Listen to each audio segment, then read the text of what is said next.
Hey there, how are you? Welcome to Supercharged Fridays. I hope your week has gone well. If it hasn't, hopefully it's going to get better. We have a juicy topic today. We're going to talk about all things rather ignored related to middle managers. And we have the lovely Elise Finn to join us. Elise, very warm welcome to Supercharged Fridays. Oh, I'm so glad to be here, Sonal. Thank you so much for asking me. No, I'm glad you're here. Just before we went, we clicked live. We had a little bit of tech drama, but we're through it, right, Elise? Well, it wouldn't be, the right day if we hadn't had tech trauma, right? It happens every day. So Yeah, here we are. In some form or the other. And the thing with live streams is it's very public. There's no hiding. And if it happens, it happens. So no, fantastic. We want to talk about this because the last few weeks we've been doing a lot of stuff on job search, and that's a great topic. There's nothing wrong with job search, but when you start your job, that's when the proverbial shizzle hits the fan, right? We've got lots of stuff going on. Everyone has full attention on the CEO. Everyone is talking about entry level positions. So there's a lot of importance given to those two. What about that middle place where I think there's a lot of action that goes on behind the scenes, backstage, and we don't really seem to be talking about it. So that's our topic today, the real messy middle when it comes to management. It can be messy, not always, but if you've never been in messy middle management, I don't know. I don't think you've lived. So to talk about that, we have Elise, who's got a huge amount of experience. And I want to talk about this for a second because Elise is it doesn't look like it, but Elise has 30 years experience. Well, thank you so much. You're very welcome. Working in gigantic companies, and also as a leadership coach.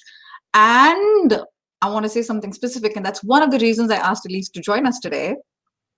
Elisa started a company very, very recently, and it's already seeing huge success. And I'm going to try and pronounce it. Or maybe I will let you. Elise, how do you say it? Untitled Change. Untitled Change. And it's all about beautiful. Yeah, it's gorgeous. It's in which language? Ibu. So Ibu. yes. Perfect. Nigerian language, yeah. Nigerian, I was going to say it's a Nigerian. And it's all about there's a backstory to that if you're interested.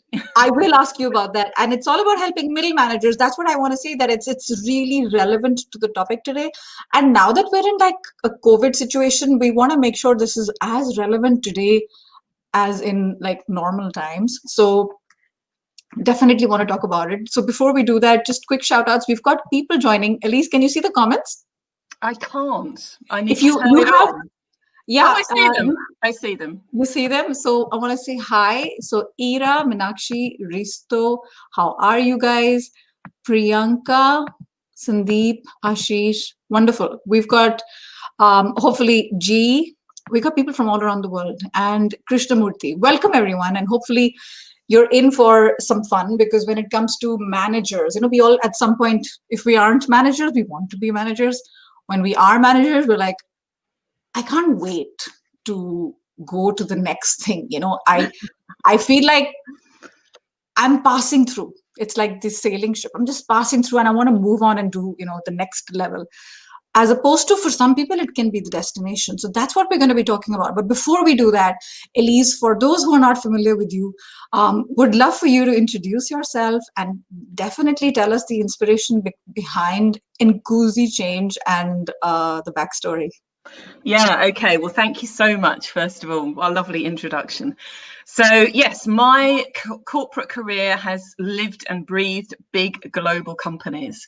So my functional expertise is marketing. I studied marketing at college. I'm passionate about marketing, still love marketing. 30 odd years later. But as you get more senior in an organization, your functional expertise becomes less important, and managing and growing your team becomes the most important thing for you. So I started my career as a graduate on the NCR graduate program. So NCR corporate national cash machines, where most of the market in terms of hole in the wall ATMs. So most of the ATMs in the world are made by NCR. I see. So it's very B2B. Yes, very B2B. They had at the time the best graduate program available to us. I was born and brought up in the UK. I went to university in the UK, and it was a fantastic program. I spent about 3 months on a on-site training facility, and we went through all sorts of wonderful learning and development experiences, and I don't know if those kinds of intensive graduate training programs still exist, but I can say it really was a brilliant example of good graduate training. And then I stayed at NCR. I cut my teeth in sales, so I was actually selling cash machines, cash registers. What do they say? If you can sell, you can do anything. And if you're selling cash register machines, then you can sell you can sell ice to an Eskimo. Absolutely. And actually, I didn't do myself the biggest favor in NCR, because I was quite successful as a salesperson. I was quite different because I was a young female in a very male-dominated sales team, and I wanted to get back into marketing. That's what I'd studied at university. That's what I wanted to do. But they weren't making it that easy for me to leave sales. So why was that? Well, they didn't want me to move from sales into marketing. Because you were bringing in a lot of I was doing well. I was earning a lot of money. It was difficult for me to make the move. They weren't, making it very easy. So I ended up leaving NCR. And there you go. There's a big lesson right there. They had invested so much money in me in terms of the graduate training program. I'd found success in my first role. I stayed there about 5 years as a salesperson, but I wanted to do marketing. And in the end, I had to leave to make that dream come true. So what's the lesson there? That don't be too loyal? Yeah, don't be so inflexible in terms of the people that you are seeing as successful. Allow them to follow their dreams. Listen to what it is that they really want to do, and help them be successful in their chosen function. So I was successful in sales, but I actually wanted to do marketing. I wanted to make that change, and they weren't happy about losing me from the sales team. And so I ended up taking a different marketing job at another financial institution, TSB, in the UK. And I joined TSB at a really interesting point, because about a year later, Lloyds and TSB merged. Mm-hmm. And they became this massive, huge, monster. Very, very, very complex organization. And they didn't stop there, because for the next... I was with TSB and then Lloyds TSB, I think, for about 11 years. And over that 11-year period, they did not stop acquiring companies. So there was Chartered Trust, Standard Chartered, Scottish Widows. It was almost like every 18 months to 2 years, they bought another company. They're like this big financial machine eating up other smaller companies.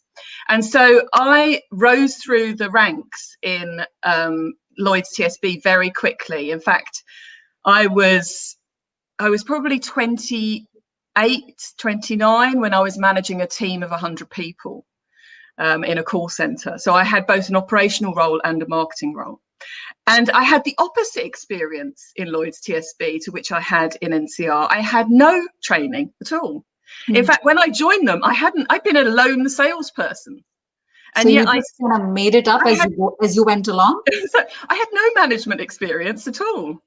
And I'm not even sure they asked me if I had any management experience, but I seemed to be capable. So there you go. I took on the reins, and I rose through the ranks really quickly. I became part of the senior leadership team for the Lloyds TSB asset management group very quickly. And by the time I left there, when I think I was about 32, it was when I had my second daughter. I decided not to go back after maternity leave, because the pressure of the job at that point, I was managing 600 people, 3 call centers, and it was 24/7. And I had 2 small girls, and I wasn't ready for, to continue down that vein. So I then, when I'd had that maternity leave, I stayed at home about a year until I got so bored. I'd painted every surface, I'd weeded every blade of grass, I think, in our garden, and I was like, I've got to go back to work. So I joined Reuters. And this is funny, because I joined Reuters in an attempt to move away from financial services.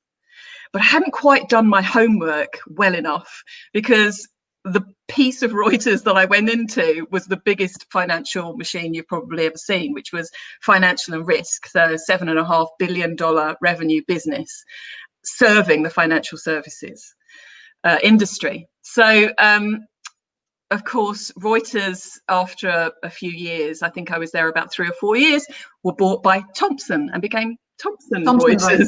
So, I'm seeing a pattern there. There is definitely a pattern, isn't there? Yes. And the same pattern in acquisition as well. So Thomson Reuters, very acquisitive organisation. In fact, I was on the buying side of several small companies throughout the 10 years or so that I then worked up, in seniority through that business. Yeah, I want to say something here, because what you said, like, I didn't know what to do. And our friend here in Toronto says, just throw yourself in the water. Either you learn to swim or you find a different calling, which is what you did, because you didn't have any choice at that point of time. No. Back then, right? No. Just get in and enjoy the water. Yes. Exactly. And try not to drown. Yes, exactly. In fact, that reminds me of a brilliant book. There's a really good management book called Sink, Swim or Float. I can't remember who wrote it, but it's a really good book. Right. I'm sure somebody in the comments will tell us sink, swim, or float, because we have a couple of coaches in the audience. So before you continue, I just want to shout out, it's very interesting because we have a few people for whom it's morning. G, Ken, Tegan, good morning, and Sue. And then we have Tracy, who I know you know, Elise. And Tracy, if I'm not mistaken, if you're in East Brisbane, it's like midnight. She's in the West then. But still, it's like, way past your bedtime, Tracy. I'm really happy you're here. I'm so glad you're all here. And that's so wonderful, actually, because my career has always been a global career. So in all of those businesses, I have managed global teams. And, virtual working, following the sun hours is very second nature to me, so. Yeah, exactly. No, that's wonderful. And then at what point did it, was it like, that's it, I've had enough in terms of my corporate life? And I want to work for myself. And then I like you also moved, because this is very interesting. You're English. I mean, we all know this from your accent, but you don't live in England. You live in Ireland, and you live in the middle of nowhere, because you have this beautiful view in front of you. Do you want to see? Shall I show you? Please make us jealous. Thank you, Elise. That is Elise's view from her home, which is also her office. So Elise, tell us what happened and how did this come about? Okay, so I had climbed the ladder at Thomson Reuters in marketing. I was CMO, Chief Marketing Officer of the financial and risk business, so $7 billion revenue business. Hugely enjoyable, very stressful, very challenging, high responsibility. I'd been in financial services at that point for 20 odd years, and I really felt as though financial services had done it for me, or I'd had it with financial services. Not sure which way around it was. I wanted to learn something new. So I became CMO of a much smaller part of Thomson Reuters called Intellectual Property and Science, a business that was serving the world of innovation with data analytics and research. And the aspiration for that business was to sell it, was to break it away from Thomson Reuters, to create a separate business and to sell it to joint venture capital. So this sounded like a really interesting challenge for me. So I took that CMO role. I learned the new world, the new industry of intellectual property and science. We packaged the business up for sale. And it took us a 2-year period to do that, and then to take it to the market. And we sold it for 3.2 billion, which was about $1 billion over the estimated value of the business. I then stayed for another year to rebrand that business. We branded it Clarivate Analytics and launched it as an individual business. And I was on a retainer. I had to stay for that period. And to see quick shout out there, when you said Clarivate, our old friend Andrew Richards was also in Clarivate at one point of time. Yes, that's absolutely what you have in common. Yes, absolutely. And then you stayed 1 year like a nice, loyal person, and then you were like, I stayed a year to stabilize the team, to create the new brand, to launch the new name of the business. And then it came to the end of the year, and I was like, I'm so exhausted. I mean, honestly, Sonal, I was done. I was so tired. I was so tired. And this is when Elise, couple of years This ago. was 3 years ago. 3 years ago, yes.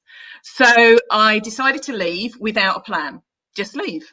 And I came back to beautiful Southern Ireland. I stared out the window, I think, for probably about 6 months. I love this honesty. The honesty. Can anyone relate with it? You quit. You don't know what your next step is, but you quit because the cost of staying mentally is higher than the cost of leaving. And leaving is like, at that moment, you feel like you're stepping into this abyss. You don't know what's going to happen, but you're like, I'll figure it out. And then when you're figuring it out, you're staring outside the window for 6 months. Yes, it happens. Yes, we've been there. And if you guys can relate with it, please tell us in the comments. And then tell us about that. You must have had some breakthrough or, some epiphany. Yeah, well, during the time that I had an absolutely amazing corporate career. I mean, I traveled the world. I was in Asia 3 times a year. I was in the US once a month. I left at 4 o'clock on a Monday morning and came back at some point later during the week. But I paid a big price for that. I have three gorgeous girls at home at that time. Raising my girls was very much a part-time job for me. I was really lucky because my husband works from home and he was at home with the children all the time, but I missed massive swathes of their lives, and there's no getting around that. There is no having it all. You have to make decisions about what is important. So at that point I was like, I am going to just go home, because I hadn't been at home for such a for a prolonged period of time, and just see what happens. Just stare out the window, walk the beach, enjoy the kids, cook some food, do normal stuff. And after about 6 months, when I was reflecting on the journey of my career and what I wanted to do next, I realized, like I said at the beginning of this, that the more senior you get in your role, the less your functional expertise really matters. I mean, it's good to do something that you love. That's really important. But actually, it's much more about developing the team, coaching the team, getting the right people in place, allowing them to grow, allowing them to, do amazing work. And so this whole issue around coaching had been a big part of my, I suppose, the last 10 years of my career. The other really important point you should know about me is that, and I can't give this enough credence, really. When about 15, maybe 17 years ago, when I was in Thomson Reuters, I was lucky enough to be put on a Women in Leadership development course. It was a 6-month course, and it was a great course. It was training. It was, it was good networking. I met some really interesting women from all over the world. But the most important part of that course for me was the coaching, the one-to-one coaching that came with it. It really changed how I looked at my career, how I managed my life. It changed the trajectory. And I don't think, honestly, Sonal, that I would have been able to have that career if I hadn't have had that intervention at that time. So I can honestly say that executive coaching changed the trajectory of my career. Wow. No, I'm glad you're giving credit where it's due, because a lot of people think coaching sounds a bit superfluous and it's not for me. But if it's with the right person who really understands you and you trust that process, miracles can happen. So fantastic. So we're going to move on. I'm fascinated with your story, Elise. We could talk a lot more, but we do want to, also ensure that we talk about the topic. And yes, Risto, thank you, Scott Pelton. Perfect. Yes, brilliant work. I love that. And I also see that there was a question in here, and I'm going to say, we promise we're going to get to you. It was not even here. I think it was like it was on YouTube. How long does it take to become a manager? Is it more stressful to manage employees? Mohib, hang around. We're going to get to your question. We want to first cover a few basics, and then we're going to get there. So just, bear with us. And Sandeep says, my situation is exactly as Elise was a few years ago. I studied marketing in college, MBA, landed in sales and marketing roles, and I'm desperate now. But don't be desperate, Sandeep, because when you're desperate, you'll say yes to anything and everything, and at what cost, right? But obviously do what feels right to you. Fantastic. So, Elise, when we are talking about um, middle management, right? We said it at the beginning, it's the bedrock of the company, it's the glue that holds everything together. And it's a unique position to be in because at some way middle management is like, I'll give you an example. I remember when there was an implementation of a SaaS like SAP, we had something similar in a company. Everything fell on the middle manager. It was like, okay, this is the carrier, this is the catalyst, but in some ways they're also the victims because so it's like, which hat are you wearing today? Because you're also this responsible person, and you're putting on this facade. um you didn't have a lot of help. If you could have had, what help is it that managers need in today's world, which would be equally applicable to you? But now let's talk about a COVID world. And do you think they're getting it? Yeah, what a great question. So let's unpack that a little bit and look at the challenges that middle managers are facing. And I don't think they're that different to the challenges that I faced when I was a middle manager, and to what I saw my middle leaders facing when I was in senior leadership. But they're just probably amplified through COVID. Yeah. So one of the difficult things about being in the middle, and I like the way you call it the bedrock. I've heard it described as the concrete. Very a lot of construction analogy. Yeah, exactly. Very unkind to call a whole body of people concrete, but I can understand both sides of the story, having been on both sides. So they are absolutely, though, caught in the middle because they are responsible for the operational results. They've got to do the day job. They're managing the teams that are bringing in the work, processing everything every day, reaching the KPIs, achieving the goals. It's like performance, performance, performance. They are at the sharp end of the performance metrics. Yeah. But they're also responsible for implementing all of these change programs and implementing strategy and making, change happen according to a strategy that they haven't actually had any input to, and they might not even understand. Correct. Correct. And they're supposed to do it like happily, like an happily, even if they are the victim of that change. So I'll tell you a story, and this is a true story that was painful for me and many others for 4 whole years. So whilst Thomson Reuters were going through their transformation as part of the merger process and creating a whole new structure around their financial and risk division, they were putting in annual gating times for a reorganisation, a restructure. And those annual dates were December every year.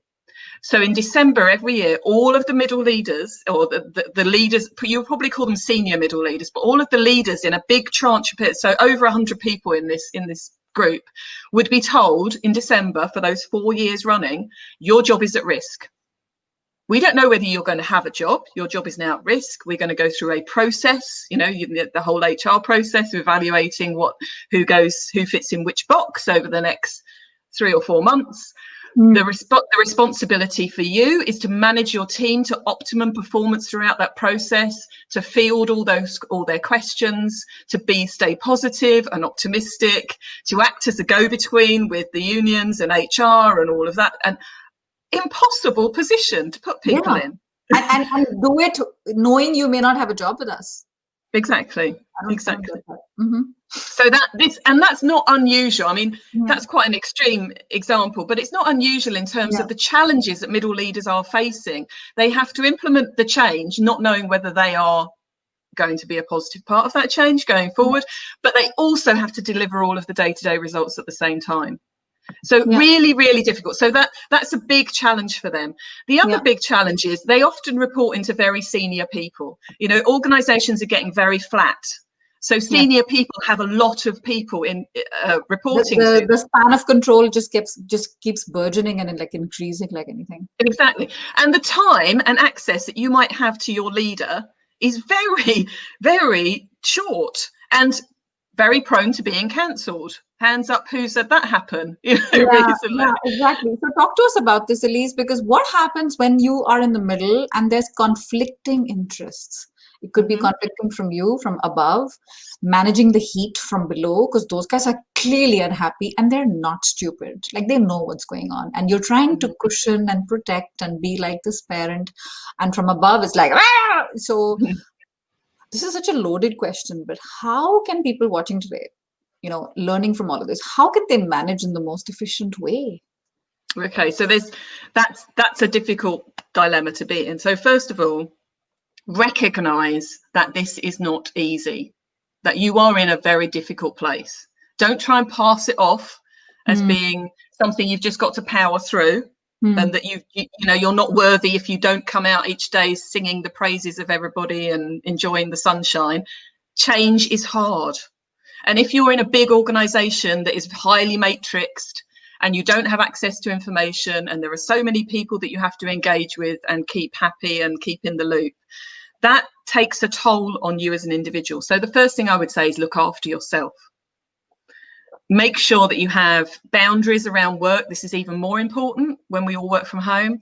Make sure that you have boundaries around work. Make sure that you are not, especially if you're working in a global organization, that you're shutting down at a certain time, every day, that you're not trying to cover every time zone that there is, and that you are looking after yourself in terms of mental and physical. And there's been lots of talk about looking after ourselves physically, getting outside, walking, getting the right sleep, making sure we're looking after ourselves Food. nutritionally and everything Hmm. else. Hmm. Hugely important. But there's not been much talk about how we manage our mental mindset. And the two are definitely interlinked. But what we say to ourselves, the thoughts that we have, are equally as important as the food we put in our body. Sure. Sure. So managing ourselves and managing our mindset is the very first thing I would say. The second thing is take comfort from your team. You Oh, are a team. You are not alone in this. yeah. And by that, I mean, recognize your part in that ecosystem. Okay, you might feel the heat from above and you might feel the heat from below and you might feel squashed in between, but that is you feeling that because you are isolating yourself. You need to engage more with the people around you. Don't think that you need to be the superhuman individual who has the answers for everybody. It's impossible. So ask for help when you need it. Be honest about what you know and don't know, because there are lots of people in your team who might assume that you know everything and you're just not telling them. Yeah. Yeah. Yeah. you know Yeah. and if you don't know stuff, just say, look, we don't know that. I can, if it's important, I can go and try and find out for you, but don't try and be this all-knowing, omnipresent superhero, because that doesn't last and it's Right. not authentic anyway. It's not, people will recognize that you are putting on a show. Yeah, exactly. People can smell it. And what you're saying, it's simple. It's not easy because as managers, we do have this pressure, and we can say that a lot of the pressure is coming from within, right? To look like we know it all. And when is this gonna happen, boss? Boss, what's gonna happen? And you're like, I'm figuring it. If you don't know, you don't know. And like you said, the higher you go, you functionally, like the technical aspects of the job, you're not expected to know everything, which is why you have a team and you're delegating there. And obviously that comes from trust, we know that. But you're not being paid a salary month on month to be doing the technical aspects No. anyway. That is supposed to be your team, and you're managing the messy side, which is people. Let's face it, it's people, which is 50-60%, influencing, change management, persuasion skills, dealing with ambiguity, problem solving, crazy relationship building skills, stakeholder management, all of that stuff. That's you. And there also, you're saying, please put your hands up. You're not Yes. expected to know everything about that, also. No. Exactly. And when you do work in a big matrixed organization, there are plenty of people that I bet you are not tapping into, that who can help you. And all you might see them as are, demands. You might see them on the I want front, but it only takes a conversation to actually turn that into dialogue So you can start understanding how they can help you, as well as the demands that they may have of you of your team. So reach out to people if you can, possibly. Then, you know, get yourself a coach or a mentor, somebody within the organization who is not, you know, directly in your team or part of your ecosystem, but you know, can offer you a safe place to have some honest dialogue about what you're finding challenging. Yeah, safe and objective. Yeah, very, very well said. Fabulous. I'm seeing a lot of chatter in the comments. I'm just going to quick pop in and say hi and see what's going on, because we do want to talk about a couple of other things. Yeah, Elise is awesome. So I'm getting that comment as well. And then I saw something that I wanted to highlight. You and me both, Meenakshi, and Elise as well. It's one of those things where you're like, okay, you know, Sajid says it's the question of opportunity cost, right? And which is greater, and nobody can answer that except for you. Gurpreet's talking about designing your career using design thinking. And that's excellent. Well done. Thanks for sharing that. And I also wanted to say something here. Yeah, it is, Meenakshi. It is definitely collaboration skills. Um, you know, speaking of collaboration and putting boundaries, and it's a very fine balance between, you know, our emotional intelligence, knowing ourselves, all of that stuff. And the weird thing is, when you can be told, yeah, but this is too much. Like, what is that line? What is acceptable for a leader? You know, you're also trying to, you know, you said confide in them, talk to them. So there's maybe some level of friendship in there, but then it's like, oh, but I'm the boss. And that feels a bit incompatible, right? With leadership, because it's also like you want to be assertive, and then you've got these subordinates. So how does one address this sort of, you know, dichotomy without losing the boss I think identity? what you're describing is what I would characterize as the difference between a manager and a leader.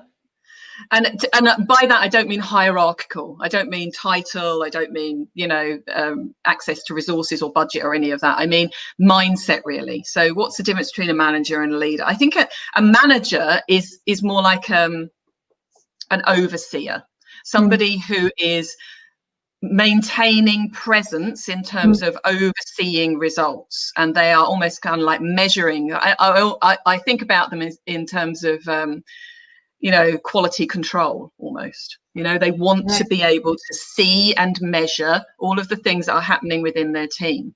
It's a much more detailed approach to getting results. Now, there is nothing wrong with that. First of all, I don't think that manager is a bad term or leader is a better term, or, you know, they are equally important, and they're just different styles of getting things done. So that's how I characterize a manager. And a manager is quite kind of one-to-one in terms of, I need you to do this. This is when it needs to be done. It's kind of task activity oriented. The difference between that and a leader is a leader sets direction with the team. So co-creating that direction, co-creating the goals, and then basically steps back and allows the people to reach the goals however they want to reach them, offering proactively support, help, resources, and putting the onus on the individual to be able to ask for what it is that they need. So and the other thing that a leader does, I think, is much more away from the one-to-one in the one-to-many. So the leader is actually looking at how can the team be supported by the organization. That was a huge part of my role as a senior leader, was less about marketing itself and the functional aspects of marketing, but where does marketing fit into the ecosystem of the organization? How critical is marketing to the success of this business? And who are the key movers, the key stakeholders who can either help us or hinder us in bringing the full potential of marketing to that organization? And I saw it as my role as the most senior person in marketing in the business to cultivate all of those network connections at the senior level. to make it happen. So I don't know if that answered your question. No, I think there's a very strong reason why you say you're using the term middle leaders when it comes to your new coaching firm. You're not Yes. saying middle managers, and you're saying that for a reason. So I totally get that. And for the middle leader, even, for them, the norm of assertiveness, right, in that can sometimes feel incompatible with the norm that you are, because you're also a subordinate, right? Mm-hmm. So you're sort of literally that messy middle. So there's a very like dual identity when you're in the middle. And I'm not even sure what I'm asking, but it's you're putting on multiple hats depending on the situation you're in. And how can one be as agile as possible around that? Well, there's one tool that I've developed for myself, which I think has really helped me for a very long time, and I know it's helped me because it stayed with me. It hasn't been discarded along the way, so it's obviously important to me. And that's what I call my North Star words. And these are 3 words that I have as my anchors for my behavior. Mm-hmm. And they are a mix for me of my strengths and my derailers, knowing that derailers are really just strengths overused. They're kind of like, so I have a very high achievement strength. I am a results oriented individual who will drive for outcomes. That can be a really big, confidence building, proactive, great asset for the team to have. It can also be crushing, demoralizing, and overwhelming when it gets derailed. So thinking about my strengths and getting self-aware about my strengths, I have 3 words that help guide my intention, how I want to be in the world with my team, with my, with my business, with my coaching clients. And those 3 words are kind, challenging, and consistent. Mm-hmm. 2 of them play to my strengths, and 1 of them acts as a control around my derailer. I wonder if you can guess which one is the derailer. Consistent or challenging? I'm guessing maybe consistent. No, my course correcting word is kind. How do you mean? Because, Sonal, I am such a high driving, results oriented, high energy individual. Hard ass. I can be. And this is part of my coaching 15 years ago. I was part of the feedback from my coaching. I was described by an individual who didn't work in my team, worked outside of my team, as being like a Japanese bullet train. You had a post on this, and you were so vulnerable in that post, and you were like, what? Like, you were like, I have to sit down. Like, I don't perceive myself like this. And they were like, boom. Yeah, and particularly what they said, and this really hit home with me, and I took it back to my team and I talked to them about it, because it wasn't somebody in my team, it was somebody outside of my team. But they said, oh, it's great if you're on the train, fantastic, really efficient, fast, gets to the destination, you're all there, you're all doing a great job, but oh my god, you do not want to be on the platform when that bullet train passes. All the damage in its wake. Oh goodness. Yeah. And it floored me. I think it actually made me cry, at the time, because I was like, that's not me. My team don't think that. And I took it back to my team and they said, no, that's not you. But we can understand how you can be perceived like that from the outside, because from the outside, when you're not in the cozy inner circle of, Elise's team, you're on the outside and you're just getting the wake. You're being hit with the weight.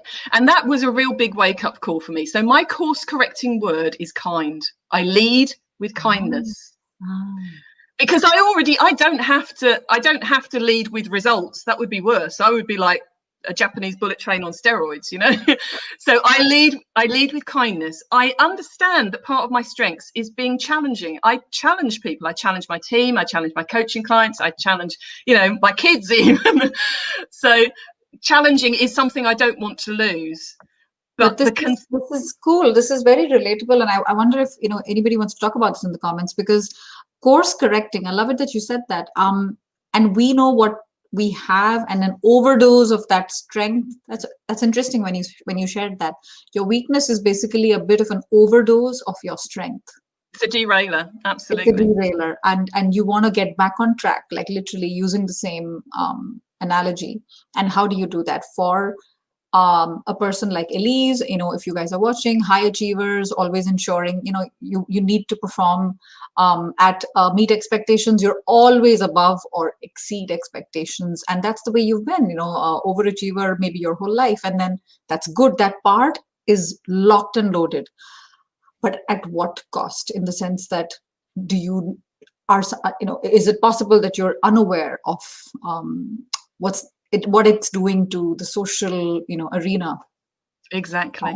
around you, as well as some one-on-one relationships, which is why a coaching relationship is beneficial, because it's like a mirror, and we don't, particularly when it comes to our blind spots, we don't know what we don't know. So no, fantastic. That's a great point. Yes, I guide intention. That's it. And I wanted to see what Risto's saying. How about saying that managerial orientation is more about the present and maintaining, and leadership orientation is more about future and co-creation? Do you agree with that? Yes, I do. I think that's a really important part of leadership, is to look to the future and to help create change with your team and with your organization. I don't think that leadership is stopped from being in the present. I think that it's incredibly important. In fact, that would be one of the constructive criticisms that I would have had with some of the senior leaders that I've worked with, is that they're not in the present. And actually, when the proverbial hits the fan, you need their support. You need them there, and they're kind of locked away in strategy sessions going, oh well, you deal with that. You're on the floor. Oh, that is so relatable. Oh gosh, I totally relate with that. Lauren's in the house. Good morning. So let's get to Mohib. Mohib, thank you for being patient. Now, it's an interesting question here. So, Elise, how long do you think it takes on average to become a manager? And I'm guessing, Mohib, you mean manager/leader based on the definitions we just shared. Is it possible? Is it more stressful to manage employees once we reach that stage? And okay, loaded question. What sets a good manager apart from the rest? So this is related to the question that I had, that I wanted to ask you, related to IQ and EQ, because that's a big one. And what you said was, the higher up you go, it's more about EQ. Yeah. So talk to us about this question, and what do you think? So how long does it take to become a manager? That's how long is a piece of string, isn't it? I think it depends on a couple of things. The first thing is, how are you designing your career? So for a long time, I did not think about planning my career. I was presented with opportunities. There was a big dose of luck involved, and hard work as well. And I managed to become the manager of a small team very young. I think I had my first management position, was when I joined Lloyd's or TSB before it became Lloyd's TSB. So I would have been in my mid-20s then, which is young to become a manager. Yeah.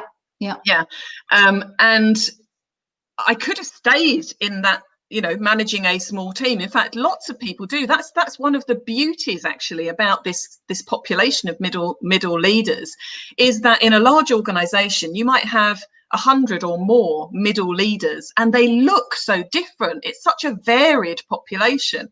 You might have people like me, for example, joining the company in their first management position, but pretty much straight out of 2 or 3 years off college.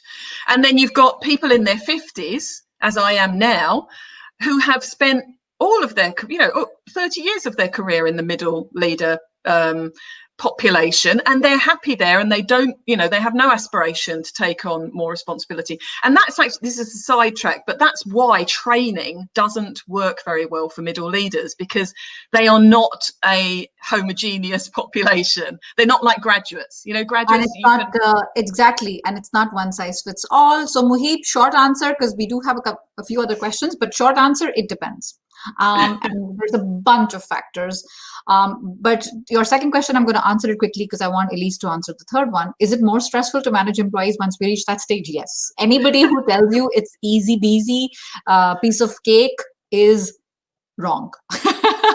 And Elise, based on your experience, you've worked with so many managers, so many types, right? The good, the bad, the ugly. What makes someone exceptional as a leader, and what makes like somebody really like you when you report to them, like you don't look forward to Mondays, that sort of thing. So two I've different had, experiences. yeah, I've had both ends of those spectrum over my 30 years career, Yeah. and probably quite a lot in between. The leaders who have stuck out for me have had two characteristics. The first one is all about this ability to drive towards a vision, to create a vision with you. It has to be co-created. It can't be like, ta-da, here's the vision today, guys, this is where we're going. It has to be co-created. But to have that creativity, that foresight, that innovative gene, if you like, to look forward and to create a vision with you that you feel energized and motivated to move towards. So that's the first thing, because that gets us up on a Monday morning. That keeps us going through the third lockdown of COVID. That, stops us rewriting our CV and getting our name out there because we're excited. We're excited, right? So that's the first thing. The second thing, and the two haven't often, in my experience, come together. But the second thing is engagement with their people. They care about their people. They know their people really well. They spend time with their people. They aren't always head in the clouds in the future. They are also with you in the moment. They have your back. They understand your strengths. They know your derailers. They love you anyway. They will support you. They will back you. They will find the resources you need. And they will come together with you. They will never cancel one-to-ones without very good reasons and not reschedule. They are there for you. Fabulous. Because, what is really, I look down upon it and I openly judge as HR. When I used to have a manager come to me and say, this guy in my team's quit. I'm like, oh, I'm sorry to hear that. What happened? He said he's not happy. I'm like, okay, were you expecting this? I did not see this coming. I'm like, shame on you. Shame on you. When you say what the thing that you talked about, know them, care for them, spend time with them. We all say, yeah, check and check. Oh, BS, you haven't done it. Because if you did, and if you were paying attention, you would have seen the signs. And now it's too damn late. Like they're out. One foot's already out the door. So what you're saying is like everyone can relate with it. And what's the opposite of this? These two things that you're saying, co-creating a vision with, the team and actually engaging and caring for them. And the other end that you've seen? Well, the other end is opposite. Yeah, I mean, in terms of the vision, nobody can get excited in financial services about making rich men richer. Really, they could, unless you're the rich man. I mean, I don't know, or rich person. Or, like when you work in like a B2B company and you're like, my company is responsible for making the pipe that goes into the hydro mills, which produce, like, yeah, that is not like what wakes me up in the morning, right? So it's more. And we're like, oh, no, it's our purpose. I'm like, yeah, no, there's more to it. Right. So finding the purpose for the team is really important. Now, the demotivating managers are the ones who, in my experience, and I can only speak from my experience, have been overly obsessive about what I would consider to be non-critical KPIs and metrics.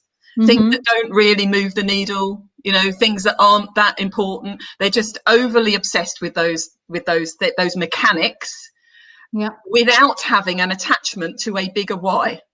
And that's just demotivating. It's punishing, and there's no flexibility for creativity, innovation, and a vision. Okay, totally. And there's nothing more demotivating than working for somebody who doesn't care about you. Yeah, you might as well be invisible. You might as well not show up, and nobody, like, particularly because if the leader is not caring, the others are like, oh, okay, because they take cues from him, right? Or her. Absolutely. So, totally get that. Manju's here. So she says, how do you tackle an environment where you as a team as a head, wish to take a leader's approach, but higher management is actually driven by that managerial mindset that you spoke about? You can always find opportunities to be a leader, because leader isn't about title, as you say. So one of the things that I'm really passionate about for working in big organizations is improving, expanding and enriching your sphere of influence.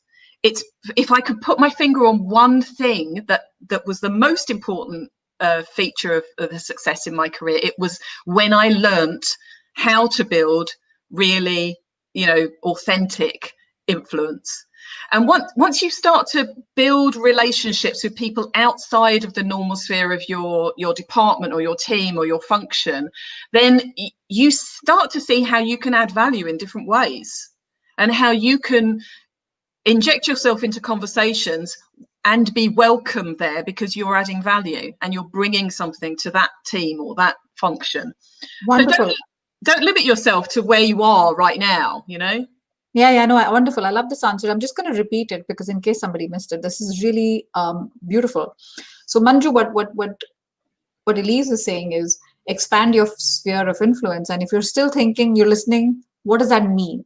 And Elise explained it very well. Expand your network beyond the normal department that you're supposed to hang out with. And it can mean so many things in so many ways. And I've seen people who are really successful, they know people that I'm like, how do you know this person? And that person is like so like 3 buildings away.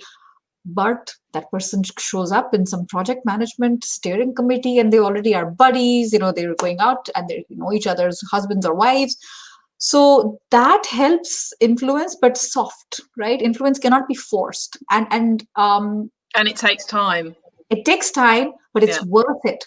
Because when you're a leader, you don't have to push in. It's more about being strategic about who you're spending time with. Not necessarily like, oh, what can I get out of this? But more about like the opposite. Maybe how can I help these people? And then it works. It always works. And I have a model. If anybody's interested, I call it the influence radar. I'm very happy to share it. If anybody wants to. I thought you were going to talk about your 5 C's. Oh no, I have loads of models. Yes, I highly suggest. As we said in the beginning, do you have all of this on your website, Elise? I don't remember if I have influence radar there, but if anybody wants it, just DM me. I'm very happy to share it.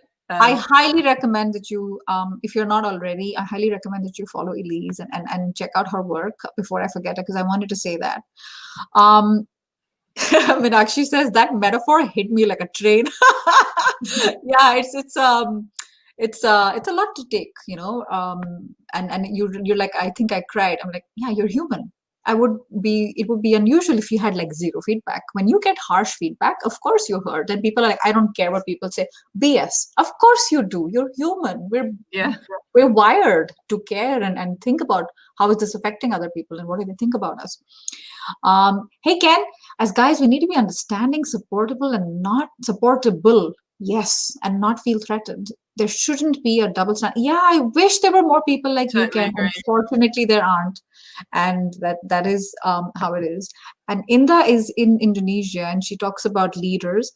Until now, I don't have a brave being a manager because my job is all about money-oriented targets. I get you, Inda. And this hard situation since COVID. So I think pressure from the team makes me stressed, and I'm finally like focused with the targets. Okay, fantastic, Inda, that you're starting, because this is the harsh reality in many places. And if they were to eavesdrop on our conversation, they'd be like, tish tosh, pish posh, like what is all this stuff? I've got a story about that if you're interested in it. So we launched Untitled Change actually halfway through the year. End of the first quarter of last year, but we were very quiet. We were very quiet about it. We had our first 3 clients that we called, proof of concept in beta, or however you want to put it. And they were wonderful clients, and they helped us grow and learn so much. And what we offer at Untitled Change is coaching, but to middle leaders, because executive coaching is just way too expensive to give to a big population. So we've come up with a way of offering coaching at a reasonable price that can be scaled to reach a big group of people. Now, one of the clients that we were working with during the summer last year, we were talking to them beforehand, and we were saying, what do you expect to see? What do you expect to come out of these coaching sessions? Because we wanted to set some really, clear targets and objectives of around the conversations to be had. And they came up with 2 or 3 things. We expect to see this and we expect to see that. And, you know, we know they'll say this because that's definitely a challenge for them. What was interesting for us, because we coached 60 of these middle leaders over a 6-month period, was when we went back with what we had learned, and this was all anonymous, it was around themes. So we have 15 themes, and the coach at the end of the session picks the theme that most matches the conversation that they had. And when we went back with the culmination of these themes, they were completely different to the things that the senior leaders thought would come up. Surprise. Exactly. And so this is, you know, it's direct insight for them to then go away and go, wow, actually, I didn't know it was that they were worried about. You know, we need to do something about that. And there's something there to be said, because I see somebody touching upon it, and that's the ego, and that's telling them, no, we know this stuff. We don't know this, pish posh. That's exactly what you said. Fabulous. And there's a question here related to that, where Sanjay says, how do you challenge the leadership without, you know, like blowback? I often fail to manage ego-related issues. So this comes back to influence. It comes back to managing relationships and developing relationships. The last thing you can do is go straight in cold and challenge somebody who might be ego-led around something that you feel as though they're doing wrong and you want them to wake up around. That would be that's career disaster, career suicide. Exactly. So that's not the way. The way is to build relationships with people over time, because that builds trust. And when you have trust between 2 people, you can have candid conversations. You know, you can challenge people in a way that can lead to a discussion, a conversation, and a more positive outcome. But you can't do that as a one-off conversation. It's just, it's not possible. So I'm not offering you a golden, you know, bullet here, but it does all come back down to relationships and how much time you are prepared to invest to go and build those relationships so that they can serve you well in the future. And exactly. And Sanjay, to add to that, Rome wasn't built in a day, right? So it takes time. And I'm reminded of something when you said cold.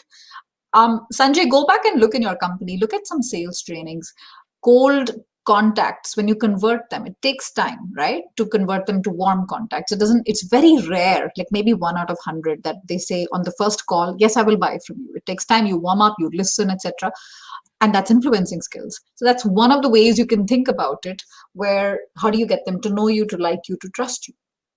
Where they're like, you know, yeah, this guy's on our side. We're in it together. We're part of the same team, as opposed to him versus us. Not easy. All of this stuff is not easy. A lot of people would rather not think about it. So the fact that you even care to ask a question like this here on a live stream on LinkedIn is fantastic. So I think you're already on your way. But of course, there's many different ways to do it. And those who are interested in a lot more, do get in touch with Elise. Don't send her like a blanket connection request. Do write that you saw her on the live stream today. She has a little bit of context. Expand your network. And this is exactly what Elise is saying, within your company, but also outside your company. And, you know, that should hopefully set you on your way. And Meenakshi had an answer to that. And she says, what's worked for me is trying to find out the common ground, as hard as it may be, and listening to understand as opposed to proving that you're right. And that's where the ego comes in.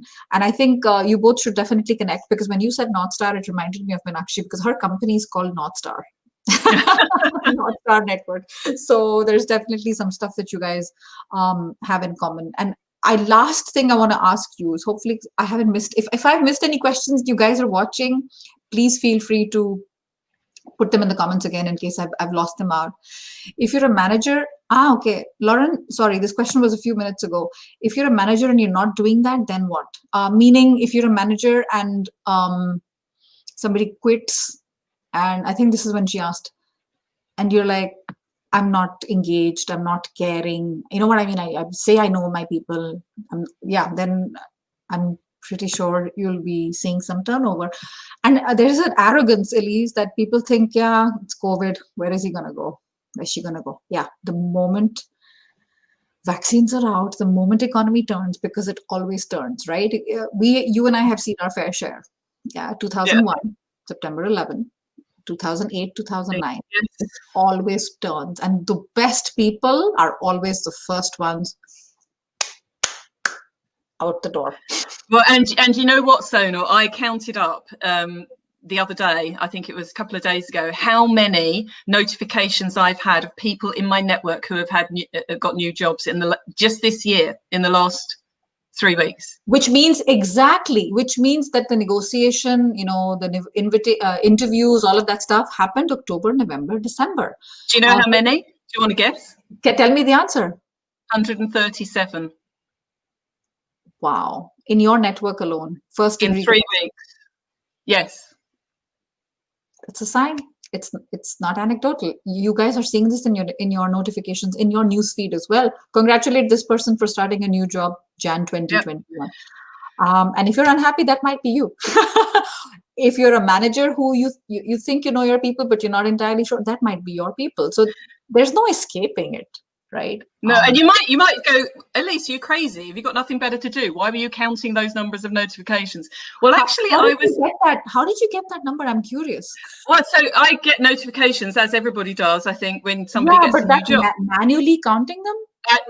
So yes, absolutely. So I don't know if you know this, but last year I did a season of podcasts, only 10 episodes, and I did it for a very specific population, for professional women who are starting a new job, be it promotion or a new company in a big organization. Because through my coaching, those were a lot of the women that I was reaching. But for every woman I talk to, there's 1,000 more that I can't reach because it doesn't scale. So I recorded a season of my podcast, Her Career, Her Life, specifically for professional women starting a new job. Now, I've had loads of guys come back to me and say, why did you say it's only for women? It's the same advice. It works for guys. And I'm like, yeah, absolutely. I agree. Shame on me, if you like. But I send notifications to women who are in new jobs saying, would you like to listen to my podcast? It's free. Go ahead. It's all the best stuff that I've learned in the 16 jobs that I've started in big organizations. And it's all lessons around how to build relationships, how to set goals, how to build your influence, how to build a personal brand. It's all stuff that we can benefit from at any time. So and I hadn't sent it out. I hadn't sent that notification out for 3 weeks. So I literally was working through my notifications to send that note out to the people who had new jobs. Wow. And as I started doing it, I was like, Jesus, there's so many. I'm actually curious now how many there are. Yeah, and then you keep crossing 2 digits, and you're like, yeah. Oh wow. So you're like manually counting them. But that's great, because you were able to use that number and tell us today, so that come on, for those who are like thinking it's you're stuck and you're unhappy, you're not stuck. You have a choice. You can move. Get back in the driver's seat. We're 2 minutes past the hour. We've covered a lot. So if there are no other sort of burning questions in there, Meenakshi's talking about being proactive. Yeah, it's not something you wait, like something's going to happen and you're sitting, and expecting. Expecting, that's a dangerous word here. And Tegan is saying, can't wait to, yeah, I do agree, Tegan, everybody needs a coach, and the middle managers, who are the most overlooked population, I think, in every company, are definitely overlooked. So we covered so much. So I'm going to do a quick recap, because we need to let Elise go, because I'm delighted that you're here, Elise, but I know you're really, really busy because you're running like. I could talk to you forever, Sonal. I love this type of conversation. It's so much fun. I agree. I agree. We could still cover so much more. We've barely scratched the surface when it comes to middle managers, middle leaders, and all the complications and beauty and happiness and disgust and hate and love that goes with it. But I want to quickly have a recap. I took a couple of notes when we talked in the beginning, and you talked about how are you managing things, how's it going, and Elise talked about her North Star words. What are those words? That's less relevant because they're very personal to every one of us. And she said something which was interesting. Your strengths, when they are overdone and overplayed, can actually be your downfall, or what we call weaknesses. So watch out for that. And those weaknesses can be used as course correctors to ensure. And Elise gave a great example of kindness, because she was like, the results and all are there, but I'm moving at 120 miles per hour.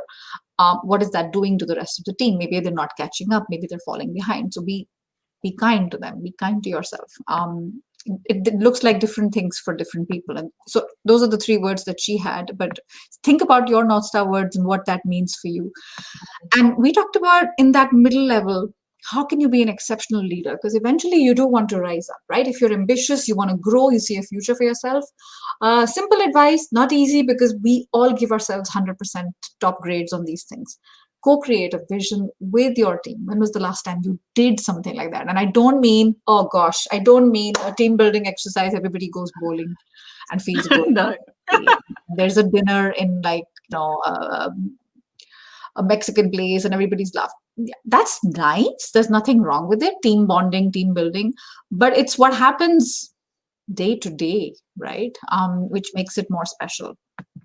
And the second way we talked about is getting, the engagement side of things, getting to know your people, really getting to know them. We tend to get pretty surprised. You're like, oh, I didn't know this about you. Oh, that's interesting. You used to be a pilot. Whoa, so, and you hear this in a party, like, oh, why did I not know that before? You weren't paying attention maybe, or or whatever. Make an effort. So wonderful. Tegan, I'm so happy you're here. Meenakshi as well. You guys are wonderful. Definitely connect with each other. That's one of the things that's the beauty of being live on a platform, and you're live at the same time. Grow your network, get to know each other. Definitely follow Elise and all the beautiful work she's doing. She posts regularly, and it's always tough. It's one of those things where you have people in your newsfeed and you're like, you stop because this person posted. You're like, wait, I need to read this. If I can't read it, I save it and I read it in the night. And that's definitely Elise for me. So definitely check her work out.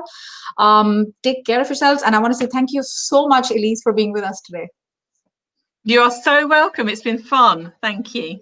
It was fantastic. So don't go. I'm going to get off the broadcast. But take care, everyone. Thank you so much for being with us. Take care of yourselves. Put on your mask when you go out. Do the right thing.